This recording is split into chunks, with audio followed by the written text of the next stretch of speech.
Welcome in to Red River North on this stormy Friday morning. Dave Myrick, Randy Heitz. Randy, how are we doing today? I'm doing good. If you got me, I see myself on the bottom, but not next to you. Do you see me at all?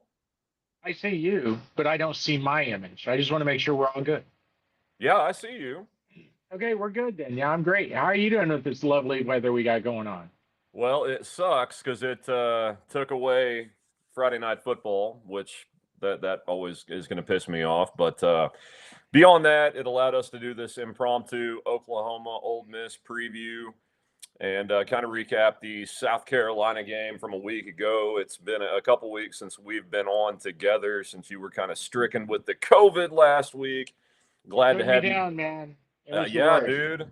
I'm glad to have you back in the saddle, but everything good on your end? Oh, doing good, man. A lot better now. Last week, I've had COVID before. Usually not much of anything. Last week, I thought I was dying. Yeah, I was feeling for you. So you can't see yourself. Let me see if I can work on that here. No, that didn't do it. You got anything yet? And no, you moved to the other side. It may be because I'm using my phone today. I don't know. Just I left my iPad at home. We're not in our normal spot. As long as you got me, we're good to go. Let's do. And now I'm sideways. Yeah, you've been side. Do you see yourself now? Yeah, but I don't understand why I'm sideways. That's weird because I'm not Yeah, sideways on my phone. I was trying to get it to where you could see yourself because you've been sideways for a while. You're always a little sideways. We got to straighten you up every now and then, but Evidently. yeah, man. I mean, I sent out a tweet this week that got a lot of attention about John Mateer, and what I said was it might be a blessing in disguise for Oklahoma that he ended up having to have surgery. He comes back. He's not quite the same quarterback he was. Randy, a healthy John Mateer makes up for a lot. I mean, the guy's a Heisman Trophy candidate. You can run him 20 times, you can throw it 40 times, and you don't really have to have much of a run game around the guy. I think he showed the Hmm. coaching staff against Texas this ain't the same dude, and he might not be the rest of the year. You better damn sure get a run game, and I think they found something last week. They did. I think you have to feel good about what you saw last week. I think we all knew, though, also going into that game, if they couldn't run the ball against South Carolina, they're probably not going to run it all year long. Good news for Oklahoma. It's not like Mississippi's a world-beating defense. They are actually ranked worse than South Carolina is against the run. So I mean, there's some positives there, and I think you're right. It helped them explore more things offensively, and I do think on the John Mateer side of things, I think you saw vast improvement from the Texas game to South Carolina. Were they throwing deep? No, but you saw a little more of his accuracy come back, and I think that was kind of one reason we didn't get to do the show together last week. I'd said going into Texas, I wouldn't have played Mateer just for the simple fact of, hey, dude, this guy hasn't practiced. He's missing time, and everything like that. And I think you saw a guy that actually got to work with the team last week, and he got a little bit better. Yeah, I mean, it's natural, right? You get surgery on a hand, it's going to take a while to heal up and get back to where you can throw a football and get a good grip on it. And people have to keep in mind this was about the time, I mean, coming into South Carolina and the week after that he was due to get back from surgery originally. I mean, the Texas game was kind of deemed to be a miracle he was going to play, but now was about the time you're supposed to start seeing a healthy John Mateer on the football field, Randy. What I liked about last week, on top of having a run game, which we'll talk about the rotation they finally got to. By the way, Xavier Robinson's pretty good at football. It's about time we see the guy. But what I liked about John Mateer's game, he was more, I'm not going to use the term game manager because I can't stand that, but he was efficient in the offense, did not turn the Mhm. football over, and that's been an issue so far this season.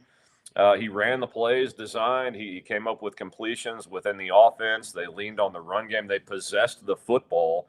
And I think that is when this team is going to be at their toughest to beat, man. I mean, you've got a defense that is elite. Now, we're going to say something weird in a minute about them being tested for really the first time this year, all season this weekend. But when you can keep them on the sideline and keep your offense on the field, possessing the ball, and eventually score points, that is a lethal combination with this Oklahoma defense. No doubt about it, man. I mean, that's the thing. What this team can do, they don't have to be explosive. Like a lot of people talk about how they haven't scored over 24 points yet against a Power 4 team.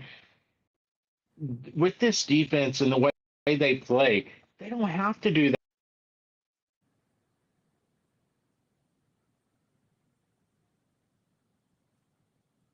Just dying to know what the point was he was making. Lost Randy. Let's see if we can get him back here. There we go. There he is, I think. You lost me? Yeah, now your video's not showing up. Oh, that's lovely. There we go. There you go. Well, you know what it is? I'm on, our company's website, our Wi-Fi. Yeah. I'm on that. So that may explain a lot. Yeah. And I'm sideways again. What the? There we go. Well, thought you had it. Yeah, I did, yeah. I don't know why. When I'm on the phone, I don't know why, even though I have it tilted sideways, randomly, even though I'm not touching the phone, I'm way away from it. It's where I can get in the camera. It arbitrarily just goes, yeah, we're going to do it like you're in the other mode.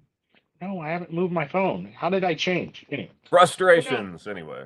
Exactly. But no, what I'm saying is that's the thing with this team. You don't have to score. It's not Lincoln Riley. They don't need to be in a score fest to be able to prove they can win 44-43. I mean, this team is one that can go out and win 24-13, and it's not like you're begging for that to happen. That's what this defense is made for. Yeah, it really is. And I like to see, I mean, we've said it all year, right? It became old. Like, can they get a run game going? They have to get a run game going.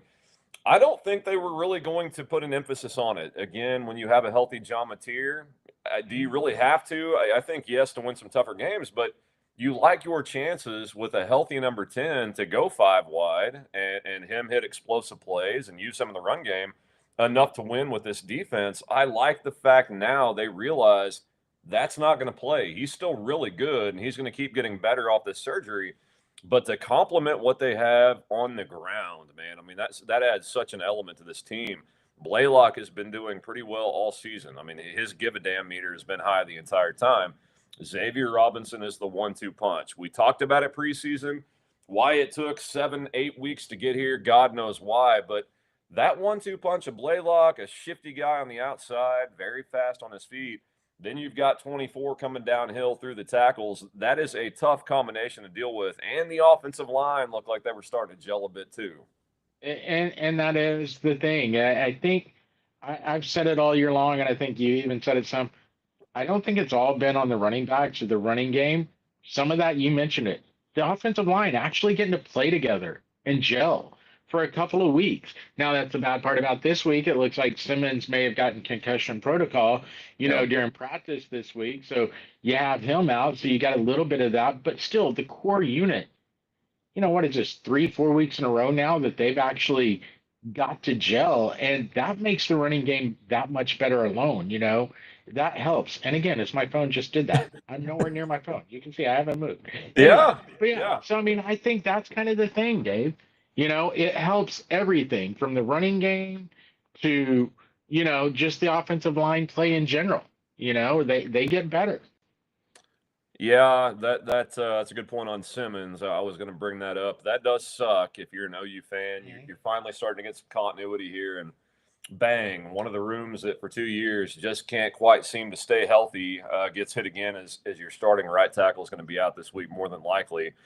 So that's more shuffling on the O-line. We'll see if that makes any type of an impact, Randy. What I also liked last week, I mean, your core guys in the passing game, receiving-wise, Deion Burks, Jaron Kannick, 3 total receptions between the two. Yeah. And they still did enough in the pass game to be efficient and move the football. A guy that we've talked about for a long time, Giovanni Gibson, I thought really started to flash. No, he didn't have 100 yards, but it seemed like he came up big in critical third down spots. That's where that big body can come in handy. And of course, Satania, he seems to me to kind of be the one right now on offense that Mateer trusts the most. I'm good. I thought Burks had some moments too on Saturday, even though, like you say, they didn't have a ton. But it seemed like his were at really crucial times, where when it was crunch time, he knew where to go with the ball material. And he's like, yeah, I'm going to get it to Burks. But I thought what was great about Gibson, we haven't seen the deep threat yet because I think that's part of Mateer still coming off injury. He took a lot of those catches, and which I kind of wondered going into the game when Lewis was ruled out. I was like, Lewis has been that clutch third down guy for Mateer, it seems like, and that's what I liked. All of a sudden, you saw Giovanni Gibson get in there and really take a lot of those spots that you would have thought, hey, normally that's where he's going to Lewis. And so now if you get Lewis back, you got Gibson, who hopefully can even start stretching the field more with Burks. That's going to make this offense even more potent. I think that's one thing we've forgot about, and haven't maybe truly put enough emphasis on. When we talk about how this offense hasn't exploded, not that I think they're ever going to be an explosive offense. They haven't been healthy yet this year. Whether it's Mateer, whether it's Gibson not being in, Lewis missing a game, and so it's like it's been a pretty good offense when you consider all those factors with the injuries on offensive line as well, that it's been a pretty solid offense. And you kind of like seeing this receiving core get healthy and you go, what can this unit be now? Well, it's been good enough for the offense. I mean, you take the Texas game away, which is starting to look more and more like an outlier. I mean, Texas is damn good on defense, probably the best D Oklahoma's going to play all season. Yeah. But it looks just like, Jean Mateer had surgery 17 days ago, and he's playing football. That's what that game looked like. So, I mean, they're going to need to be better, I think, this weekend. I kind of hinted on this a second ago, but as weird as it is to say 7 weeks into a football season, I think this is the first time all year this Oklahoma defense is really going to be tested. Now, that is not taking anything away from what they've been or what they've done. They're a dominant unit. They've done nothing wrong to force questions on anyone's end, Randy, but you start asking yourself, who's the best offense Oklahoma's played so far? Yeah. Texas with Arch, yeah. I mean, that South Carolina offense, Not really. and Michigan with a true freshman quarter. I mean, It Auburn. probably is Michigan, to be honest with you. I mean, I mean, when you it look has at to what be they're right. doing, I mean, yeah. as a complete package that runs and throws, Auburn was playing 500 football in the backyard with Cam Coleman. That was their entire offense. I mean, they really haven't faced a complete package yet. They will with Ole Miss. This is a really good offense, of course, headed up by Lane Kiffin, who we'll talk more about the sign stealing innuendo here in a little bit. But he can call plays, and he knows what he's doing. Randy, explosive Ole Miss offense. They do it on the ground. They do it in the air. And this is going to be the first offense, I think, all year that Oklahoma is going to be stressed, in all areas, not just going to be one that they throw it down the field and that's it. They run between the tackles, that's it. They're going to have to watch the entire thing and be pretty good on the back end against Trinidad Chambliss, too. Yeah, and I will say this. I think it's going to be interesting to watch Ole Miss. I do think they're a really good offense, but they haven't really played any defenses yet either. I think you can say each team hasn't been tested on the other side because I know they played Georgia last week, but Dave, Yeah. I've now watched Georgia for like 3 weeks in a row. That is not your Georgia defense. No. That is one that's not been great this year. Look what they did against Tennessee. Look at Ole Miss. And so I think just as much as we sit here and say Oklahoma is going to be tested on Saturday as far as their defense, I think the offense for Ole Miss is going to be going, holy crap, what is this? It's like we're used to being able to just move down the field long, and I don't think they're going to be able to do that. I think they're going to get points. We all know that. They're going to score some and move the ball some, but you're not going to see, I don't think, this huge high-powered offense out of Lane Kiffin. I think they're going to try to run the ball, and I think they're going to try to maintain some ball control as well. Yeah, I do too. That they've got the guys to do it. Keelan Lacey, 618 yards, 10 touchdowns on the year, averaging almost 5 a pop. Trinidad Chambliss, their quarterback, 70 attempts, 350 yards, 5 touchdowns. He's a legit dual threat. And I think that's going to be the area where Oklahoma will probably be caught off guard the most. I mean, Arch Manning is really good on the ground, not that great through the air. Bryce Underwood, they really didn't take the leash off him and Norman to allow him to run. as far as being, having to hone in on the pass, which Chambliss can do, and the ground game. I think this is going to be the complete package they've not faced yet. To your point, look, I know Georgia Bulldog guys that, wish they had the guys up front Oklahoma does. And if you think Mhm. about saying that 5 years ago, that sounds insane to even say out loud, but that's where they're not. So I agree. They have not faced a front seven near this good with Oklahoma, but the back end of OU, that's kind of where I circle, especially Gentry Williams' status, probably not going to play. They've just not really, and look, it's kind of their own fault. The front seven's been so good, the back end really hasn't had a chance to be tested in the pass game. I think Ole Miss blocks it up well enough to allow Chambliss to throw downfield, and the back end is going to be under stress. I don't think like they have been yet this year. I think there'll be a few of those, but I don't expect a lot of it. And I'm not just saying that, Dave. I don't see Chambliss. I don't see Ole Miss being able to stretch the field with the amount of pass rush that Oklahoma is able to, amass. I mean, look at PFF rankings, just for defensive lines, the grading. It's like Oklahoma's defensive line, I think it was 96. The next closest SEC team was Texas, I think 89. It's like you look at this, and I don't know. That's kind of where I'm like, I think it's going to be interesting, but I don't think they're going to have a lot of time to test Oklahoma down the field as well. Just with how this game works and with how Ole Miss is going to be built, I think it's going to be interesting to see, is Chambliss patient enough to look for down the field or being that dual threat quarterback? We've seen it a ton of times. Guys that are dual threat, all of a sudden the pressure gets there, and dual threat's almost a bad thing because they stop looking down the field because they know, oh, I can run for 2 or 3 yards here. I'm not going to get killed. That's what I'm interested to see, because this will be the first time Chambliss is really going to be under heat and under pressure. I kind of think Simmons may end up being in the game by the third quarter for Ole Miss.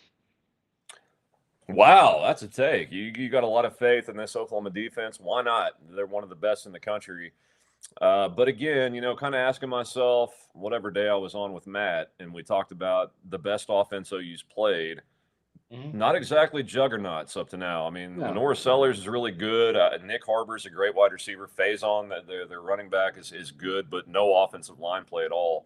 Not a good South Carolina team. And then you kind of go down the list: Kent State, Illinois State. Really nothing to stress this D. And again, that sounds weird to say. I'm not taking anything away from the OU defense, but as far as having the complete package, we'll find out. I mean, Georgia, no, they're not the same Georgia D we've seen. They Not can even still close. play it, and they still have athletes. And I mean, Ole Miss went up and down the field on them. Oklahoma's a different animal. I think what's going to be key, as it usually is with this front four, Randy, is getting home with your down four for Brent Mm-hmm. Venables, not having to bring extra bodies from the secondary on the blitz, because you're going to have a guy that hasn't played a lot the last few weeks, probably Cortland Guillory. He did come in for Gentry Williams a week ago, but that's going to leave him on an island. Eli Bowen probably opposite him. So those two guys will be under stress. But I think that's where this one is going to come down to. Can the Oklahoma front four that we've seen get in the backfield all year long keep doing it against this Ole Miss offensive line? Yeah, and I guess that's where I still go back to the confidence I have in the front four. Watching that Georgia game, knowing they're nowhere near Oklahoma's defense, and that defensive line was doing that to Ole Miss, especially in the second half. They were getting that pressure with their front four. They were making him run. And there's a reason why Georgia won the game. They got the pressure they got the pressure on Chambliss. And next thing you know, he's not moving the ball, not making the plays that he made in the first half when they weren't doing that. And that's kind of where I have the faith in that. That's not being like, oh, this overly homer guy. It's just, I kind of feel like you look at it, Oklahoma's defense, I was going through it today, Dave, and this is the reason why to me it compares to a lot to some of those Georgia and Alabama defenses in past years.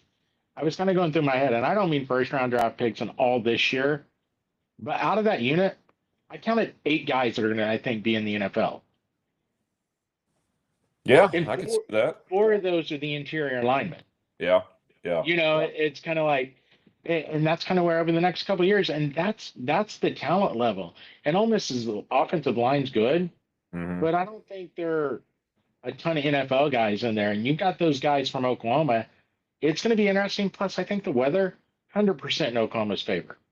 If it's raining and sloppy, that is just going to be very interesting, I think, Saturday.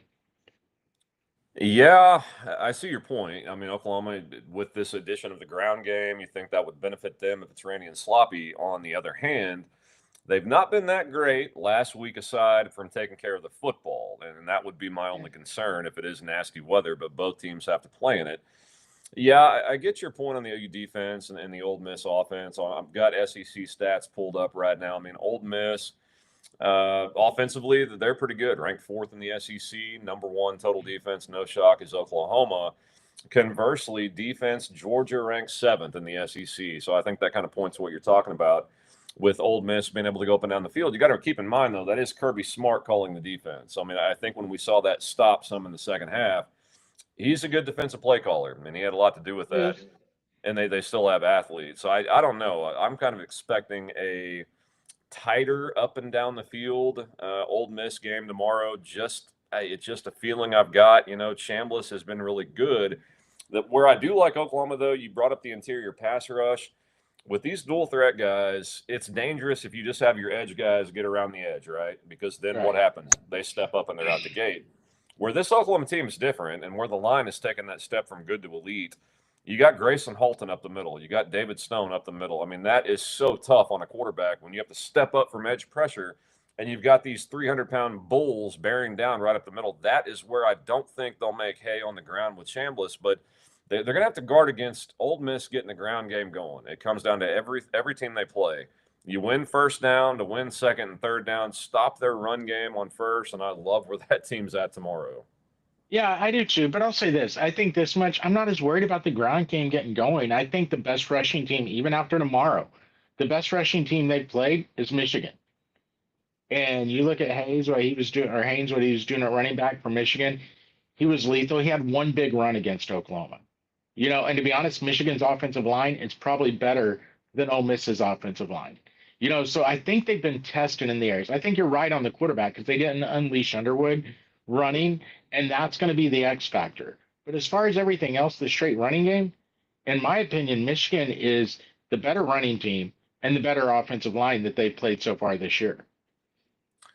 It's tough to argue. I mean, Michigan, of course, went out and lost to USC, the Fighting Lincoln Yep. Rileys. The last time we did a show, I said, you know what? Call me nuts. I think USC is going to win. You said, you know what? You're nuts. That just I thought you were that nuts. Lincoln Riley winning all over. I don't know why. That was just a game he wins, but it kind of knocked some of the shine off that Michigan win. Though the Wolverines did bounce back, and that looks better. Auburn kind of got jobbed last week. I think the official that made the call on the goal line has been suspended by the SEC. I still think Auburn's pretty good, Randy. I I still think they're view that as solid. Yeah. yeah, I do too. We'll find out what happens at quarterback That is for the them, best defense OU's played all year long. even over And it might, Texas. yeah, I think Wow. so, just in a lot of ways. Well, I guess you're right. Texas is really good.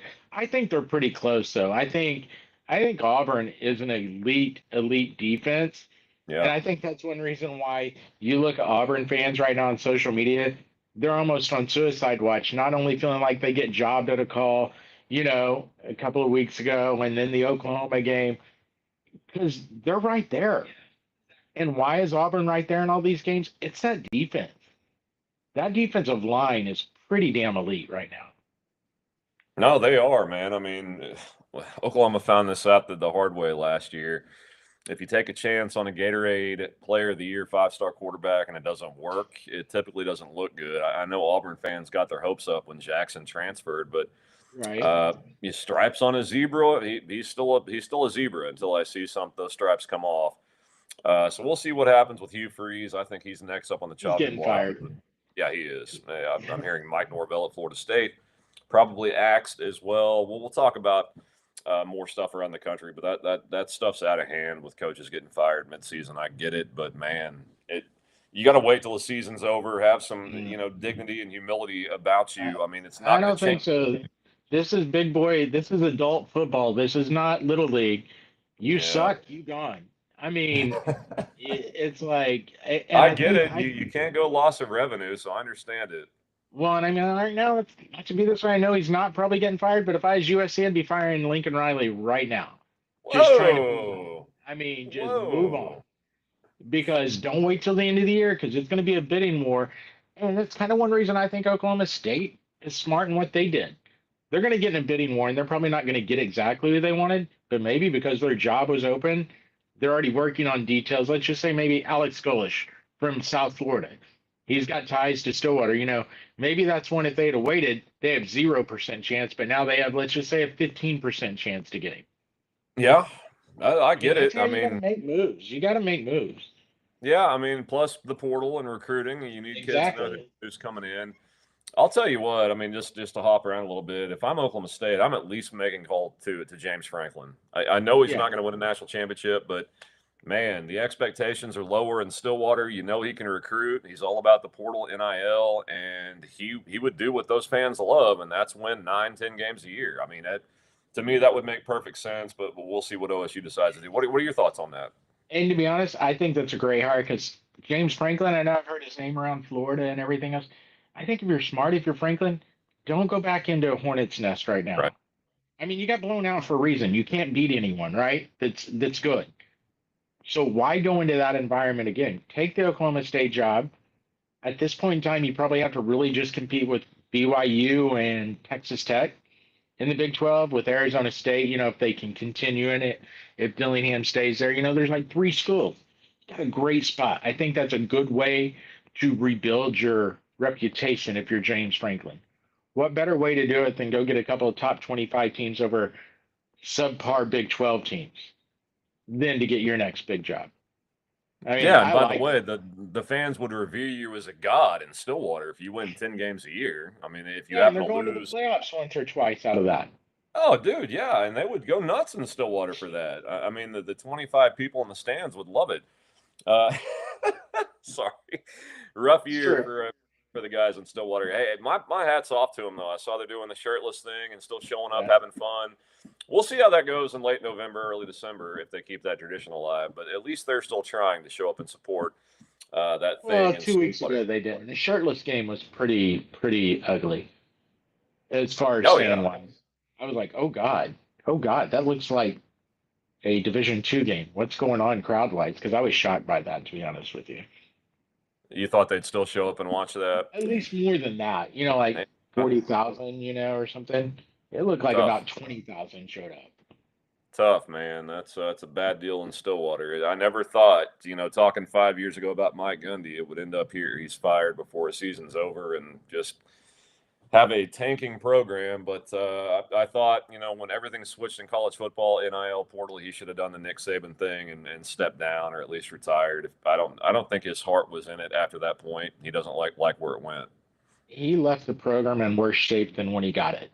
I mean, that's facts, factual. If you can't recruit in the Let's portal and you don't face like it. NIL, well, I don't know. Enough on Mike. Yeah, I mean, as far as the Ole Miss game, Randy, what seems weird, we were asked in a group text, what do you think about the spread? And I had it like Ole Miss after their Georgia game, -2.5, -3, and it comes out OU -5.5. And everybody's kind of stunned by it. But the more this week's gone on, I kind of get it. I kind of feel like Oklahoma is in a good spot.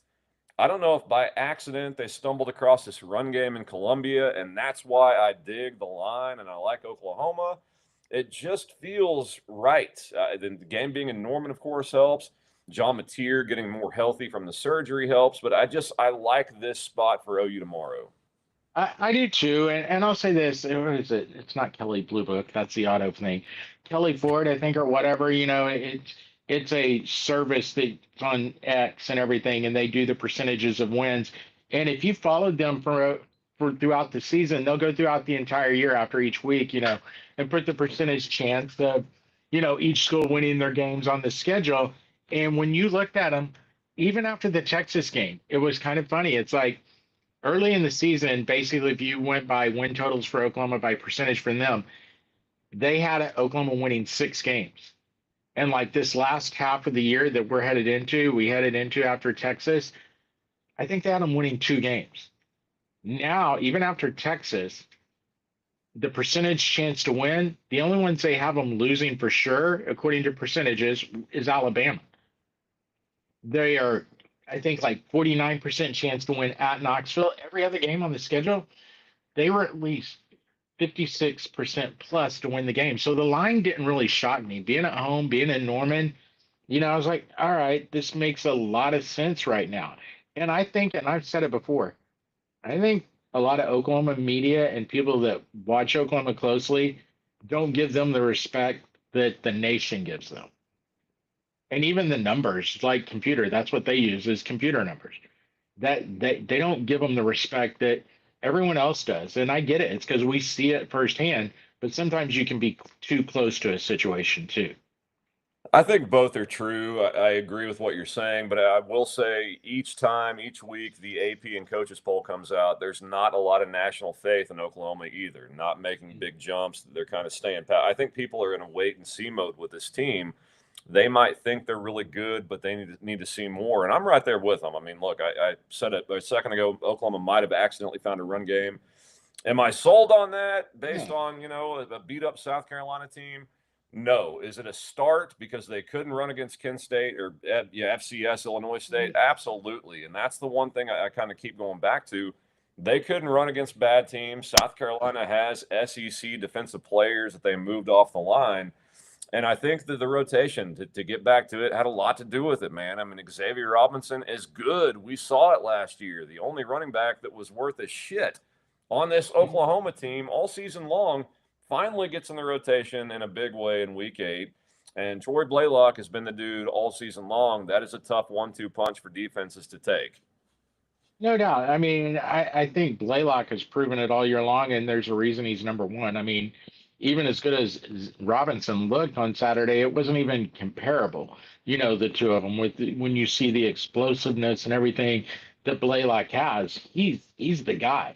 He's a big, big, big time SEC type running back. When you look what he was able to do, and the one thing I liked about Blaylock for the first time all season long, he was patient and that lets you know, Yes.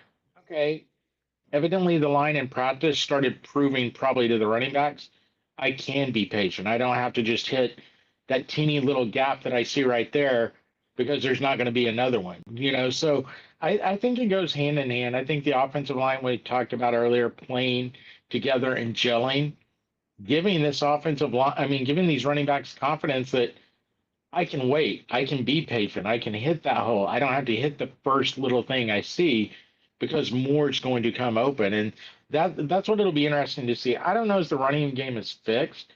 I'll even say this. I like seeing Taylor Tatum get in at the end of the game, even though, he's still been having his hand cast up. That gives you a third option at a certain point, and I think it's going to be interesting to see if his role expands as we move forward as well.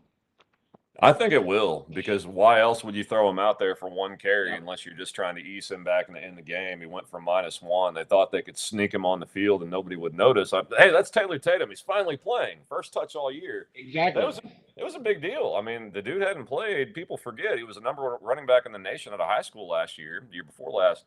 He can play football and he can carry the rock. So that is a third option to have if he's healthy and stops fumbling. But yeah, I'm with you on Blaylock. He's been the dude all year.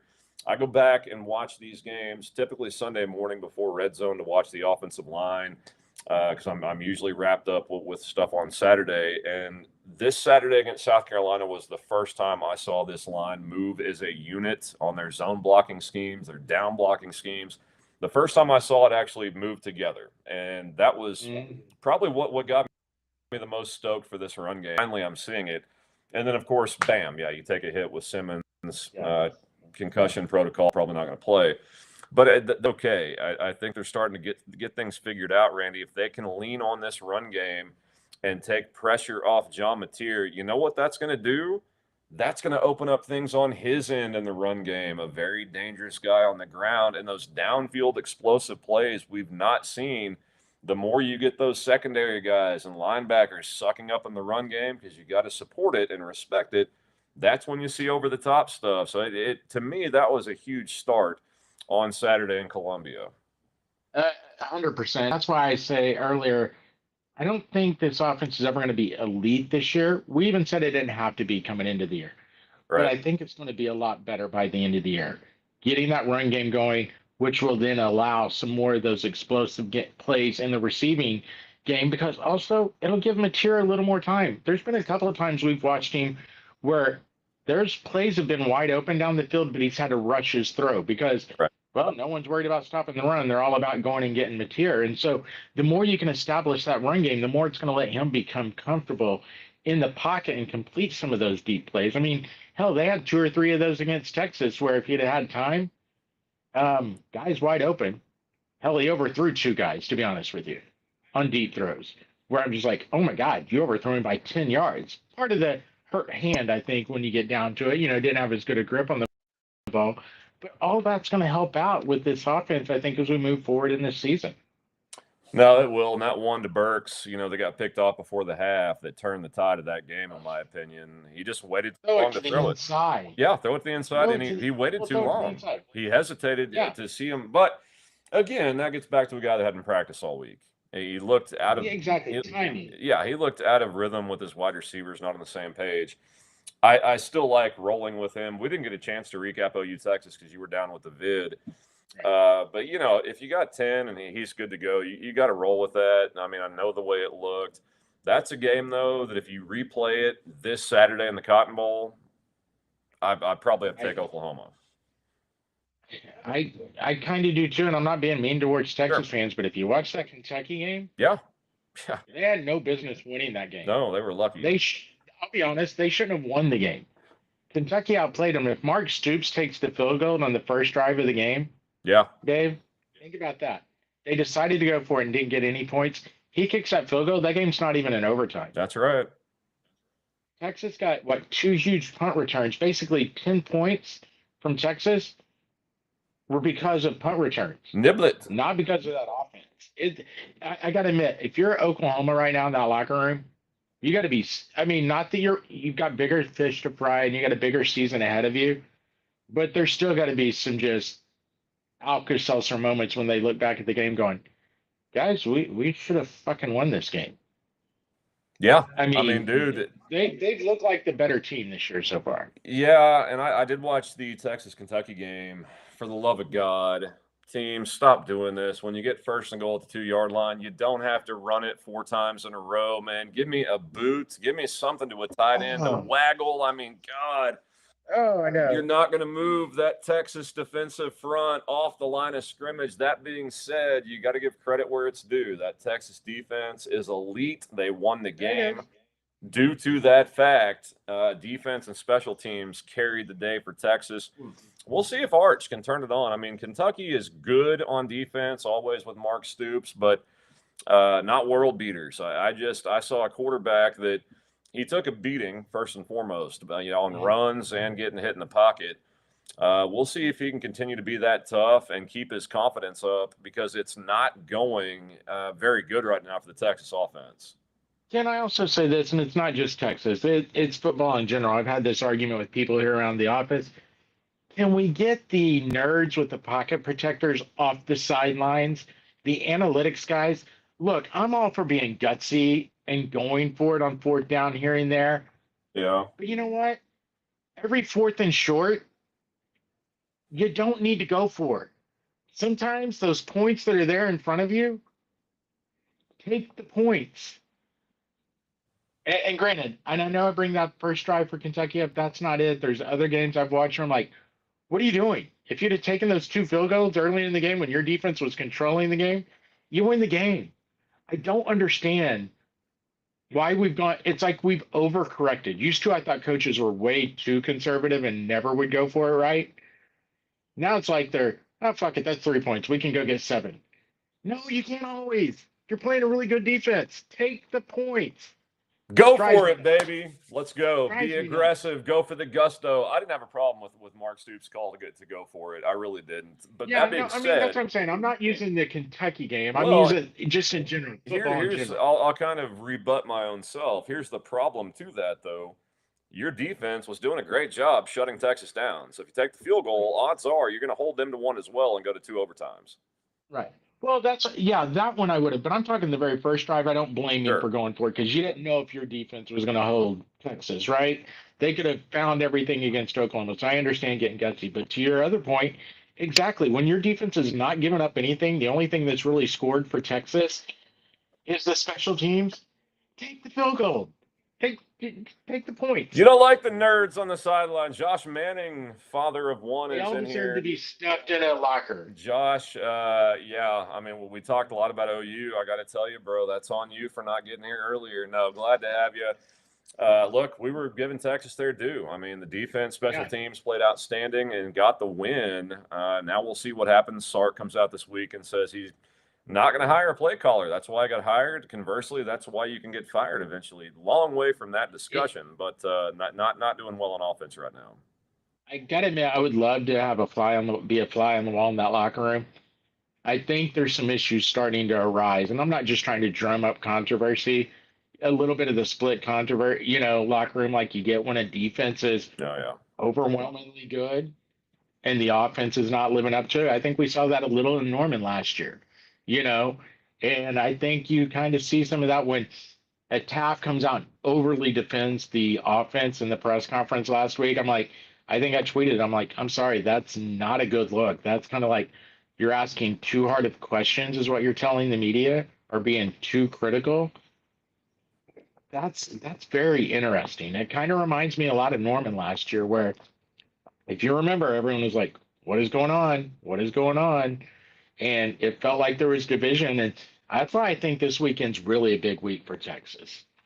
No, absolutely is. I mean, what's funny, people have to remember they have two losses. They're still in the thick of everything, and they've got Mhm. probably one of the top two defenses in college football and a special teams game with that returner whose name shall not be spoken here is outstanding. So, I mean, if they can just start to figure it out here and Especially if there, you get blocks in the back. it could have been called, could have been flagged. It wasn't though, and it goes in the Yeah, books. I'm Without that just though, kidding. well, yeah, if they do call it, Oklahoma loses 16-6. So I mean, there's that. I wouldn't say People that. feel I'd say better. it's probably 13-6 more than likely. I mean, I wouldn't feel any better about a loss 13 to No. 6 Yeah, 23-6. exactly. Yeah. Yeah, it's Texas. We'll see what happens there. Still a really good football team. Yeah, jumping back to Oklahoma Ole Miss tomorrow, of course, 11 a.m. kick, Randy, when you've got a top 15 matchup in college football. Whatever. I'm here for it. Get it over, get it in the clubhouse, hopefully with an OU win, and move on with the rest of the day. Weather will be something to keep an eye on. Forecast rain, hopefully not any lightning that postpones that thing. But God, let's hope not. man, I'm going to feel bad for you. You're going to be down there. I will not. I'll be in OBU or Shawnee tomorrow night, 6 o'clock for ours. Hopefully it's out by then. But if it is raining, I'm kind of with you. I like Oklahoma with this newfound run game, playing at home, a defensive line that gets after it to beat Ole Miss. I'm looking at kind of like a 31-20 score. Oklahoma wins. Yeah, I kind of have it. I'm keeping it around the same thing as like the Michigan game. I'm gonna go like 27-14. I think Oklahoma gets this win and comes out on top. It's one of those deals. I really like this defense, and until they prove to me they can't do it, I'm not. It's hard to pick against them. I mean, I know we can sit there and go they had some issues against Texas. I think in the end they were trying to overdo things, knowing we've seen that before, where a defense realized offense isn't doing it for us, boys. We got to go out and do everything. Right. And as long as they haven't been in that situation, this defense has been pretty deadly. And I kind of like 27-13 Oklahoma or 27-14 Oklahoma in this game. Yeah, I can't argue with that. Josh Manning, come on, Randy. That must have been about your division comment going on in the locker room. Again, they Uh, got two losses. They're ranked. The sky is not falling in Austin, Texas. Randy, I mean, tomorrow there's not a lot to dice up as far as these two teams. I don't think either have been tested the way they will tomorrow. I don't think the Oklahoma defense is facing offense quite like Ole Miss. Ole mhm. Miss definitely has not played a team like Oklahoma on defense. The thing I would be concerned about if I'm an OU fan, if Chambliss does hit one, if something is dialed up that works, can Oklahoma on demand with this John Mateer led offense where he's at in the rehab process answer back when they have to have it, especially in the second half of a tight game? And remember, Ole Miss is ranked. I mean, they've got one loss on the year to Georgia. That's not a bad thing. Can Oklahoma and this offense When they've got to have points on the board, can they actually go down and score? That's something they've not really, had to do yet this year. Auburn was close. Michigan was close. Really good 5-minute drives to Dave, you got close those me? out. Yeah, I got you. You got me?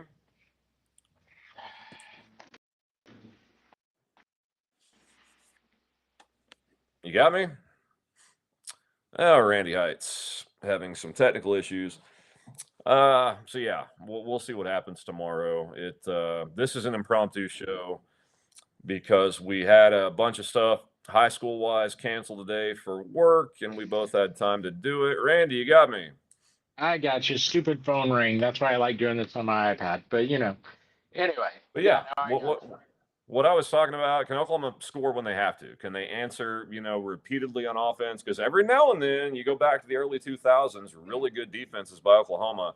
You just get into a game that doesn't make any sense. K State with El Roberson and Norman, they just went off, and you're not expecting it. Can Oklahoma get, if it happens to get like a shootout, a weird game, can this offense answer the bell every single time that they need it? I think that's the key, but I think that's also, I get what you're saying. I think that's also part of this thing. And it's one reason Texas probably will never get in one of these games. I think these defenses keep them out of the shootouts. I don't care what offenses they're playing. I think the defense keeps them out of a shootout. Yeah, they've got to score and answer here and there, but it goes back to the Auburn game. You know, you got to score one touchdown to win 24-17 or whatever, like that. I don't think it's one of those where OU scores and then Mississippi's going to go score and OU score. I don't think we're into that shootout phase.